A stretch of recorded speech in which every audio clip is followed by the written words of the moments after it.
Mesdames et messieurs, bonjour. Pour la suite de ce week-end, le temps sera médiocre et à la fin de ce journal, le bulletin météo parlera surtout de pluie. C'est la politique internationale qui tient aujourd'hui la vedette, non sans que je vous ai donné d'abord le résultat du vote à l'Assemblée nationale. Le projet de loi Sécurité et Liberté a été adopté en première lecture. Ce soir, la majorité de 265 voix contre 205. Politique internationale, disais-je, avec une large place à l'Afghanistan et à Venise demain, dimanche et lundi, la réunion des dirigeants des 7 pays les plus industrialisés du monde non communiste. Il y a là 2 États américains, c'est-à-dire États-Unis et Canada, 1 d'Asie, le Japon, 4 d'Europe, Grande-Bretagne, Allemagne fédérale, Italie et France. C'est une réunion particulièrement importante où demain, les questions politiques occuperont la première place. La deuxième journée, celle de lundi, devrait plutôt être consacrée aux grands dossiers économiques. M. Giscard d'Estaing rencontrera dès demain le président Carter, qu'il n'a pas vu depuis 1 an. De Venise, l'un de nos envoyés spéciaux, Philippe Sassier. C'est demain dans cet illustre palais des Doges que les chefs d'État et de gouvernement des 7 pays les plus riches du monde viendront dîner. L'actualité se mettra à table avec l'histoire. Et justement, à notre époque, l'histoire va vite. Depuis le dernier sommet mondial qui se tenait il y a juste 1 an à Tokyo, 2 événements majeurs se sont produits. Le premier, les Russes ont envahi l'Afghanistan. Le second, les prix du pétrole continuent à grimper à la vitesse d'un cheval au galop. En quelques 18 mois, ils ont augmenté de 150%.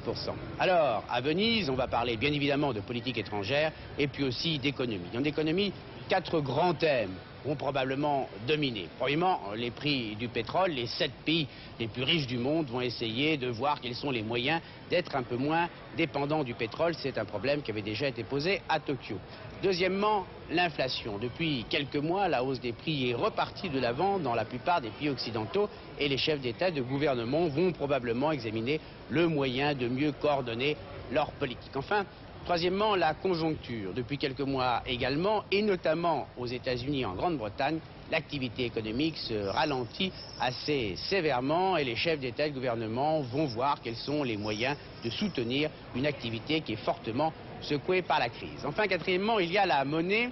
Le monde risque une véritable crise cardiaque monétaire. Il souffre d'une véritable indigestion de dollars. Alors, on ne s'attend pas à Venise à ce qu'il y ait des moyens très importants qui soient pris en faveur de la monnaie, à ce qu'il y ait des déclarations très importantes en ce qui concerne la monnaie, mais c'est un sujet qui sera abordé. Enfin, un autre sujet sera également abordé, tout aussi important celui-là. Il s'agit des problèmes du tiers-monde et des relations entre les pays riches et les pays pauvres. J'en viendrai tout à l'heure au président Carter. Pour le moment, parlons d'économie. Continuons après Philippe Sassier. Il n'y aura pas d'affrontement économique entre les États-Unis et leurs partenaires. C'est ce qu'a affirmé le ministre américain des Finances, M. Miller, dans une interview aujourd'hui au Figaro. Mais dans un monde en crise, l'économique influe considérablement sur le politique et le déséquilibre économique, la crise en est à sa 7e année. Nous avons commencé il y a quelques jours une série sur cette grave question. Nous avons montré le recul de la production aux États-Unis, la récession en Grande-Bretagne, l'aggravation de la crise en Italie. Michel Meyer, représentant permanent d'Antenne 2 à Bonn, vous fait le bilan de la situation en Allemagne fédérale. Intérieur de cadres ou de gens aisés? Eh bien non, ce décor est simplement celui d'un ménage ouvrier moyen, celui de l'agent d'entretien Kurt Schmidt. Kurt Schmidt, 37 ans, marié, 2 enfants, travaille chez Bayer, un grand de la chimie. Il gagne environ 2300 Deutschmark par mois, ce qui correspond vraiment à un salaire très courant en Allemagne, un pays où si la notion de SMIC n'était pas inconnue, un bas salaire serait de l'ordre de 1500-1600 Deutschmark.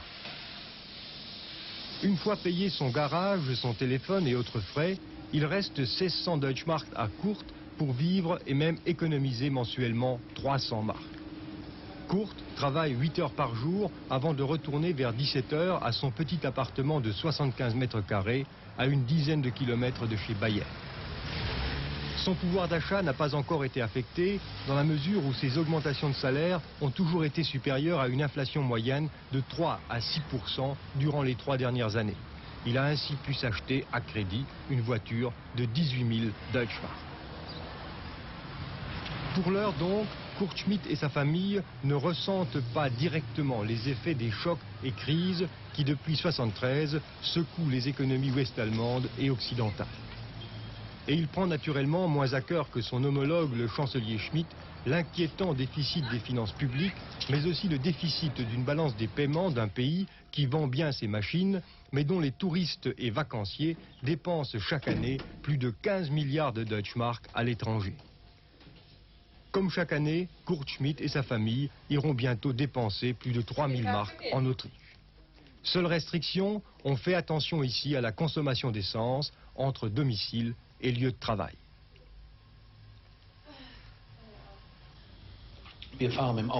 Ainsi, Kurt Schmitt nous explique que depuis un an, il s'est organisé pour aller au travail avec 4 collègues dans une seule voiture, ce qui lui permet de n'utiliser sa voiture qu'une semaine par mois et d'économiser au moins 150 marks.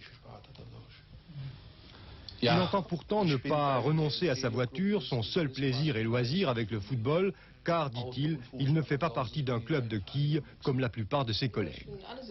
Madame Schmitt, de son côté, se plaint de l'augmentation des prix plus élevés qu'en ville dans son quartier de la banlieue de Cologne.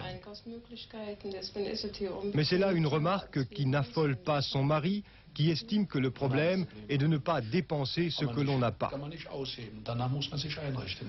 L'heure des restrictions n'a donc pas encore franchement sonné pour l'ouvrier moyen allemand. Les chocs pétroliers successifs ont grignoté une certaine aisance qu'il sait fragile, mais pas gravement menacée. J'en reviens au président Carter, arrivé en Italie hier. Il a d'abord fait un séjour officiel à Rome, rencontrant le président italien M. Pertini, puis ce matin, il a rendu visite au Vatican à Jean-Paul II, qu'il avait lui-même reçu en octobre dernier, à la Maison-Blanche. La stature que le pape a prise dans le monde imposait plus encore que la simple courtoisie cette visite, que vous relate notre représentant permanent en Italie, Victor Vraman. Maintenant que le Vatican a retrouvé sa tranquillité feutrée, que reste-t-il de la visite du président Carter? Il est évident tout d'abord que lorsque le président Carter aborde les grands problèmes mondiaux avec Jean-Paul II, ce n'est pas dans les mêmes termes qu'avec d'autres chefs d'État. Il n'y a ni négociation, ni marchandage.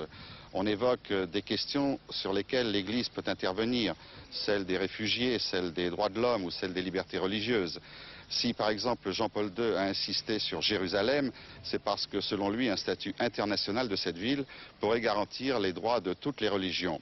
On a évoqué aussi le problème palestinien, mais plutôt sous son aspect humain. Quant au président Carter, ce qui était important pour lui, c'est que sa rencontre avec Jean-Paul II ait le plus de relief possible pour impressionner, en somme, les catholiques américains.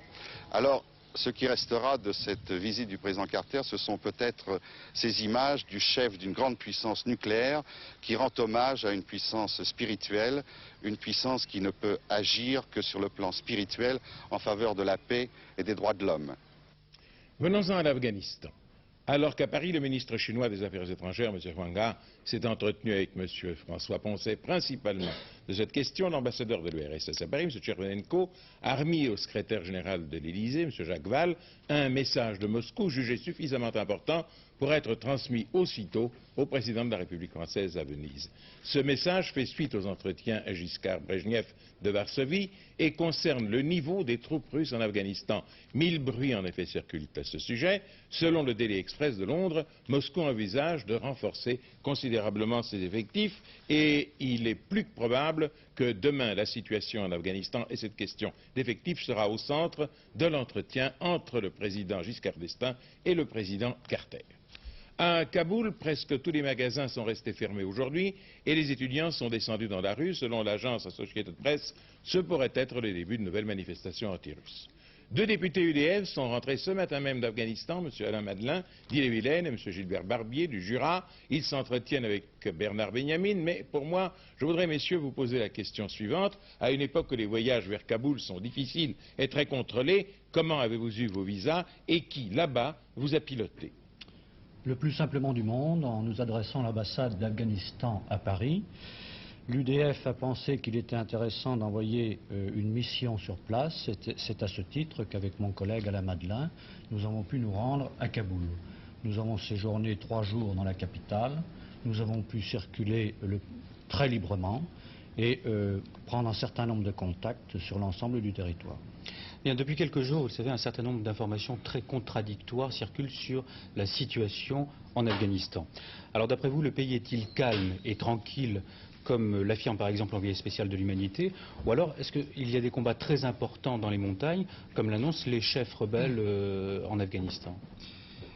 Ni l'un ni l'autre, si vous voulez. On a peut-être un peu exagéré ce qui se passait autour de Kaboul. Kaboul est une ville où l'ordre règne, l'ordre soviétique règne. Mais quand je dis l'ordre soviétique règne, cela signifie aussi qu'il y a, comme on l'annonçait tout à l'heure, des manifestations d'étudiants, cela signifie qu'il y a des attentats, cela signifie que les mouchards sont exécutés, cela signifie une sorte d'insurrection populaire du peuple afghan contre l'occupant soviétique. Mais elle prend de multiples formes dans les villes.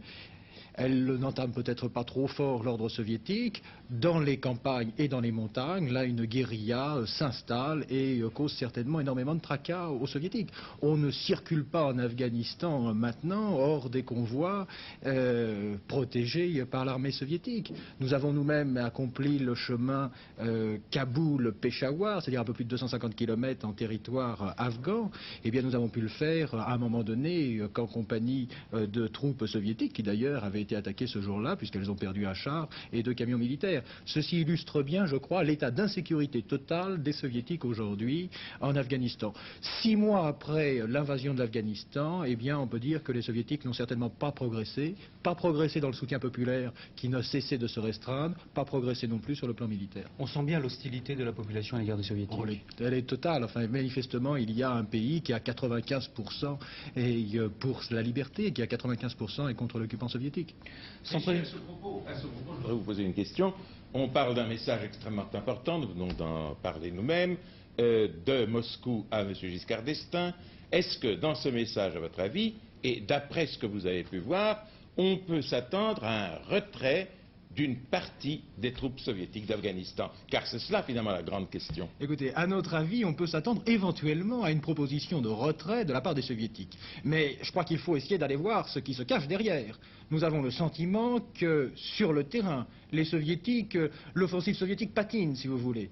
Nous avons le sentiment que sur le terrain, à l'heure actuelle, pour réduire l'Afghanistan à merci, les soviétiques seraient obligés d'envoyer 300 000, 400 000, 500 000 hommes de plus.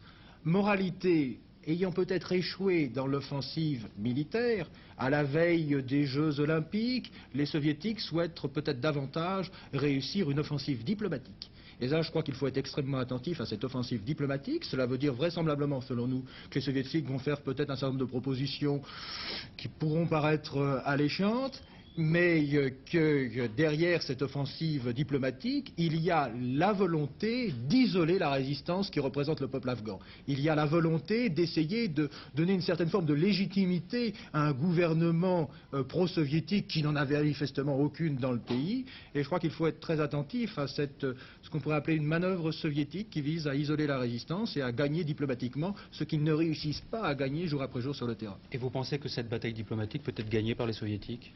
Ah, ça c'est une autre histoire, l'avenir nous le dira, mais je crois que l'histoire nous a montré aussi que ce qu'il fallait penser des engagements des soviétiques, et je crois beaucoup plus qu'en ce qui nous concerne, il faut être extrêmement attentif à ce qui est notre raison d'être, c'est-à-dire la défense de la liberté. Lorsqu'un peuple lutte pour sa liberté, eh bien il me semble que nous devons être à ses côtés. Merci. Avant de partir pour l'Italie, le président Carter avait reçu le roi Hussein de Jordanie à Washington. Le roi a redit l'extrême méfiance de la plupart des pays arabes pour les accords de Camp David et il s'est déclaré pour la participation de l'URSS aux négociations sur le Proche-Orient. Quant à M. Henry Kissinger, qui aurait une bonne chance de redevenir ministre américain des Affaires étrangères si M. Reagan entrait à la Maison-Blanche, il a dit à Londres à un journal d'Abu Dhabi « Le Moyen-Orient et le Golfe sont des régions qui peuvent influer sur la sécurité des États-Unis. Ceux-ci ont donc le droit de défendre leurs intérêts dans le Golfe par tous les moyens à leur disposition. M. Kissinger aura l'occasion de préciser sa pensée sur ces questions vitales pour la paix dans le monde lundi soir en répondant à Jean-Pierre Elkabbach et Alain Duhamel en direct dans l'émission Cartes sur table à 20h30. Grave incident entre les deux Corées, le deuxième en 3 mois. Selon Séoul, les forces aéronavales sud-coréennes ont coulé ce matin un bateau qualifié par elles d'espion au terme d'une poursuite de 12 heures au large des côtes. 8 membres de l'équipage du navire poursuivi auraient été tués. France, le projet de loi sécurité et liberté a été adopté en première lecture par l'Assemblée nationale à la majorité de 265 voix contre 205. Le groupe UDF et le groupe RPR, à l'exclusion de quelques députés, ont voté en faveur du projet. Les communistes et les socialistes ont voté contre. C'est une victoire pour M. Perfit, qui a obtenu malgré tous les aménagements que son texte ne fut pas profondément modifié. M. André Bergeron a été élu à l'unanimité secrétaire général de FO par le bureau confédéral, élu aujourd'hui lui-même à l'issue du congrès FO à Bordeaux, qui par ailleurs a modifié la composition de son équipe dirigeante. Aujourd'hui et demain au Bourget, la fête de la liberté organisée par les Giscardiens. On attend 50 000 personnes, parmi les invités de nombreuses vedettes du monde des variétés, de la danse et des sports. Les discours politiques sont pour demain dimanche, mais dès à présent, Bernard Pradino fait un point sur la fête de la liberté. Manège, sandwich, produits locaux, rock, chapiteaux et confettis, la fête de la liberté de l'UDF est d'abord une fête qui veut être populaire. Les organisateurs voudraient bien avoir plus de 100 000 visiteurs, objectif modeste puisque l'UDF a 300 000 militants et que la fête de l'humanité rassemble chaque année 1 million de personnes. La fête de la liberté, c'est aussi un discours politique, un moyen de débattre sur la liberté, l'État, l'oppression et la résistance dans le monde. Pour évoquer ces thèmes, l'UDF a mobilisé son état-major, messieurs Le Canuet, Blanc, Fourcade, Poniatowski. On a aussi invité beaucoup de dissidents, qu'ils soient soviétiques, argentins ou cubains, comme Hubert Matos, qui vient de quitter sa prison de la Havane. On peut donc, si l'on est simplement spectateur, voir quelques échanges de la rencontre Orantes-Nastase, c'est un exemple, ou écouter les succès de Dev. Si l'on est militant, il faudra attendre demain, surtout pour entendre les hommes politiques. Aujourd'hui, la température était plutôt fraîche, la fête s'installait. On ne peut pas parler de grande affluence, mais chaque visiteur avait ses propres raisons. Eh bien, ma foi, pour que mes enfants comprennent ce qu'est la liberté, et qu'ils aient un avant-goût de la vie libre, contrairement à certains pays où on ne peut pas connaître cela. Vous êtes engagé politiquement, vous êtes militant? Oui, un peu, oui, je me sens militant. Hein. Giscardien? Absolument. Je suis venu pour le concert. Demain, j'enverrai pour Santana, puis aujourd'hui, je suis voir un peu ce qui se passait. Vous êtes militante politiquement?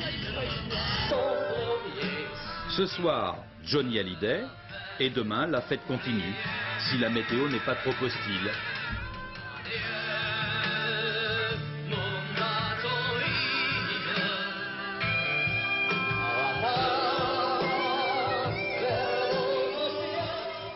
La situation est toujours bloquée aux Nouvelles-Hébrides, où depuis une dizaine de jours, l'île Espiritu Santo est pratiquement en état de sécession contre le condominium franco-britannique.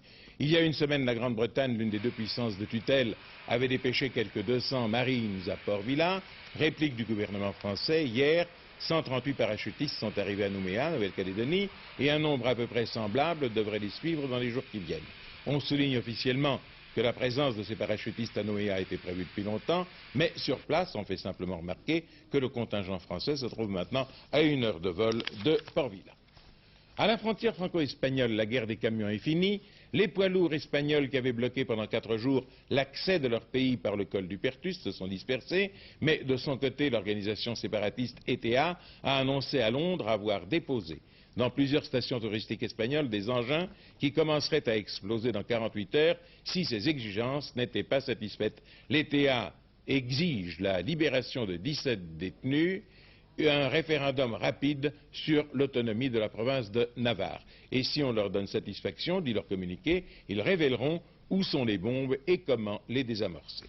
Espagne encore, le bateau Rainbow Warrior, ce qui veut dire le guerrier de l'arc-en-ciel, appartenant à l'organisation écologique Greenpeace, la paix verte, était aujourd'hui gardé à vue en Espagne, dans le port de Le Ferrol. Un magistrat s'est forcé de déterminer si le bâtiment s'était immiscé sans en avoir le droit dans la chasse à la baleine, au large des côtes de l'Espagne. Rainbow Warrior avait été arraisonné il y a 3 jours à l'intérieur de la zone de pêche espagnole, où il cherchait à protéger les baleines des chasseurs.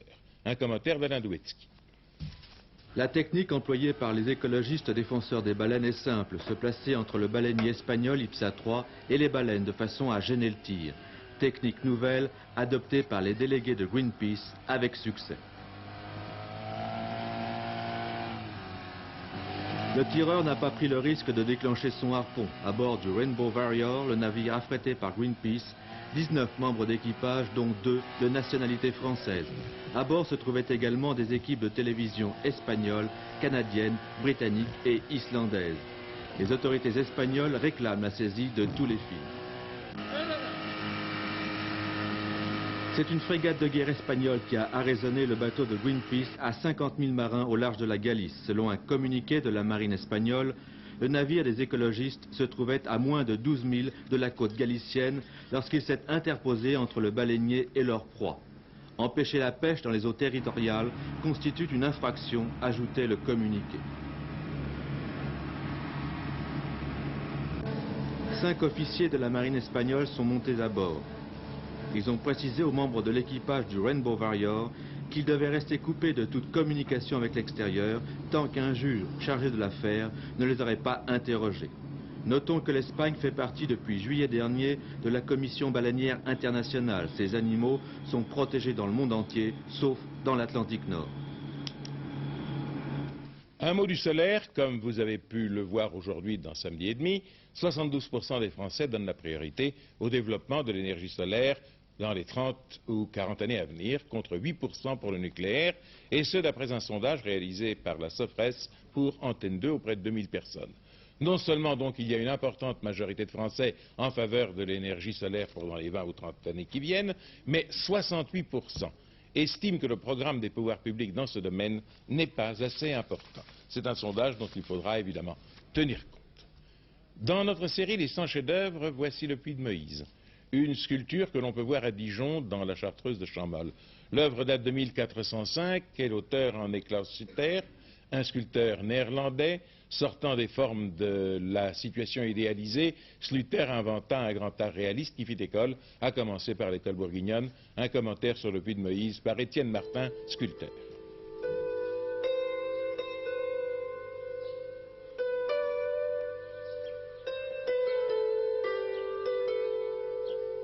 Il faut beaucoup d'imagination pour voir ce qu'était le Puy de Moïse que nous voyons là. Nous n'en voyons véritablement qu'un fragment abominablement présenté avec cette construction autour de lui pour le préserver. Il faut bien réaliser que cette margelle supportait un calvaire et la tête du Christ, qui était en pierre mais dorée, était à 7 mètres du haut. Et ce puits, car ça c'est un symbolisme aussi très étonnant, n'est-ce pas, qui vient du Moyen-Âge, se détachait sur le ciel, et le cloître était autour. Et tout ceci était violemment peint, n'est-ce pas? Ce qu'il en reste, c'est un souvenir assez lointain. Alors les personnages annoncent la sculpture la plus baroque qui soit, et la mouvance de ces plis, l'ensemble de à la fois ce réalisme, mais c'est un réalisme extrêmement théâtral. Et il me semble que ça nous mène vers la sculpture du XVIIe siècle, du XVIIIe siècle, et qui parfois est peut-être beaucoup plus extraordinaire. Et ça nous mène en fin de compte à Andin et aux bourgeois de Calais. En dehors de cette exubérance lyrique, il y a une architecture et il y a une figuration qui se plaque dessus. Mais il n'y a pas cette communion qu'il y avait entre les grands Christ, le point sec et l'architecture.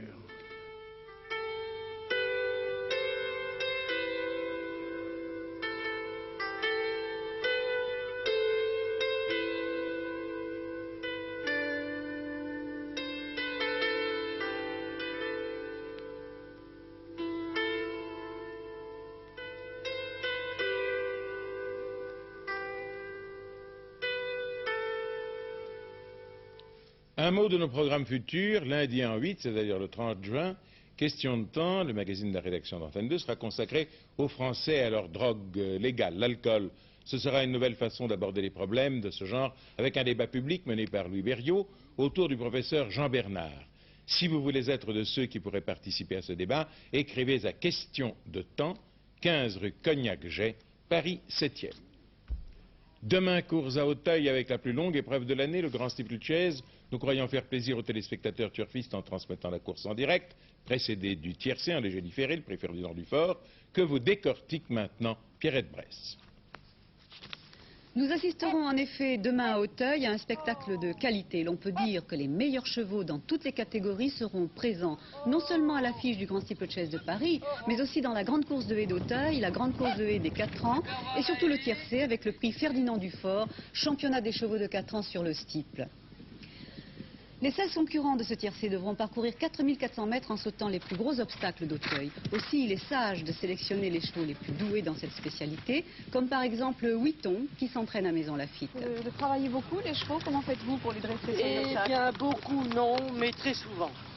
Très souvent, et je fais beaucoup de gymnastique, je les fais tourner, je fais des huiles, ça apprend les chevaux à se raccourcir, à changer de jambe, c'est-à-dire à être toujours équilibré et dans toutes les circonstances pouvoir s'en sortir. Huiton, c'est un cheval sûr? Ah, c'est un cheval très sûr. Malheureusement, l'autre jour, il y a eu divorce avec son jockey, mais le cheval n'est pas tombé. La physionomie de ce parcours, c'est la première fois qu'il va la faire. Vous pensez que c'est une grosse difficulté à surmonter pour lui? C'est pas une grosse difficulté, mais par rapport à un cheval comme Croissant Chaud, qui l'a déjà fait... Ça risque de le surprendre. Ça risque de le surprendre. Alors, si vous voulez, c'est cette petite lacune qui risque de lui coûter la première place, mais je suis très confiant. Je n'ai pas hésité à faire de Croissant Chaud mon favori, car il possède un maximum de performance dans ce style d'épreuve. Huiton abordera pour la première fois ce parcours difficile, mais c'est un cheval d'obstacle très sûr. Gelas m'a été chaudement recommandé par son jockey Bernard Gauthier. Voyant est un des meilleurs steeplechasers de sa génération. Yéonatan est considéré comme l'un des futurs champions d'Auteuil. Nuage de lait est tout à fait en mesure de prendre une place. Vaughan reste sur une victoire. Et pour terminer, Lucky Lucy qui vient de faire une rentrée peu prometteuse, mais qui devrait pouvoir se racheter demain. Ces chevaux porteront les numéros 1, 12, 7, 16, 13, 5, 3 et 4. Demain donc, en direct de 15h45 à 16h20. Football, dans quelques instants au stade San Paolo à Naples, se jouera la 3e place de la Coupe d'Europe des Nations. La rencontre opposera l'Italie, l'équipe certainement la plus digne du tournoi, à la Tchécoslovaquie, qui, elle, au contraire, peut s'estimer satisfaite d'avoir atteint ce niveau de la compétition.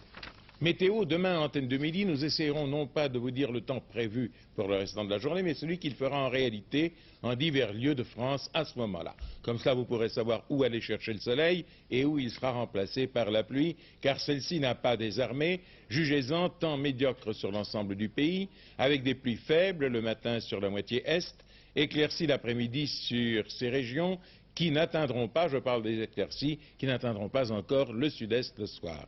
Sur la moitié ouest, après les pluies de la nuit, temps variable avec alternance d'éclaircies et d'averses. Vers le soir, de nouvelles pluies à l'extrême ouest. Vous voyez, c'est le leitmotiv pluie, pluie, pluie. Ce soir, vers 23h, c'est Gérard Holtz qui vous donnera les dernières informations de la journée. Et si tel est votre choix, nous avons demain 2 rendez-vous, antenne de midi et 20h. Bonsoir, bonne soirée. Merci.